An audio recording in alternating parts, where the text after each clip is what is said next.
Pila ang score.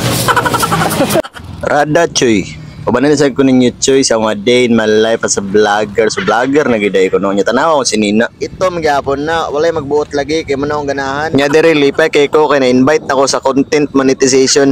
Di bitaw gi-invite ko niya gidoan ni maglagi la gugoy or ilaway buot support. Kaya hay pag ma-invite sa content monetization o pamanggay nag 1,000 ang followers. Pero bitaw mga Choy, salamat kay sa mga nag-follow no 900 beta kapin hapit na kita mag 1K ni bay. Lipay lang ko ba kay ni follow gyapon mo bisag ako mga content o akong mga video kay puro klaro. Kaya diretso yun, ako akong pasalamatan nga akong amigo nga si Agido kay nakauban ko aning isa sa mga idol na ako nga Bisaya content creator mo ni si Yugog Gugoy or Way Buot Support. Nga diriya mga Choy na amaze nang ni ba kay abi ko grabe kay ni sila ka mga arte kay di na ba ni basta-basta ilang mga followers hapit na ba gitod ni mag 1 million followers ni si Way Buot Support nya kini pod si Agido ay naminam lang nig tanduay pero hapit na pod ba ni mag 300k na nya 1,000 pa gyud ka man ay balag kwenta pila to ka followers tanan mga wala pa naka-follow i-follow ninyo si Yugog og si Agido TV guys. Lingaw nila mga content. Ya kini yung kita nga video mga Choy behind the scene ra din siya sa content ni Yugog Way Buot Support. Tanawa ang video ani ang title ani Dice Game. Lingaw kay ni siya kay kung sa ilang matungnan mo ilang madagaan pre ani ang dagan ni tatay Tanduay so gigawas din akong amigo nga pinakabagtik sa Tanduay.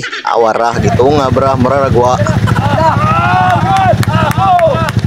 Kadalaga na niya nagnay power bank sa likod in case kalubaton na siya moblot din na sa siyang packet dia. Kanya dire naabot na din mig Santa Ines ani padulong manggod mi ani sa Malitbog. Pindot king no ani Yugog nga content mga Choy kay kutob siya makita nga ngayon tabangan iyang papelo na to yang Dice Game. Ang premyo di atong Dice Game na ay kwarta, na ay manok, na ay bugas, tanduay, groceries og na ay bukya pero ang bukya di gyapon magmahay kay iya gyapon pasayawon din tagaan niya kwarta so walay pildi. Swerte kayang makaapil. Speaking of manok mo lang nadagaan manok so ayay kay sila nino kay Domingo pag dinetabo lami king sigop sa sabaw ani nga diretso mo ni katong kitabangan ni Yugog sa yang part 1 bitaw nga content kani sinanay nga katong ilang balay kay medyo apiki so kitabangan gyud niya no gibalikan gyud niya nya diri mga Choy wala na nakita sa video pero ang napilian niya ang kola na is bukya so moto na nayo sila tanan nya grabe gigaling nga no pero ang hindi nga nakita nya pa na ni Yugog og pampahalipay nya diri lang sa takutob mga Choy kay napabaya mo ibuhaton maulaw sa tanin niya Rada Choy bago ng ulo meron.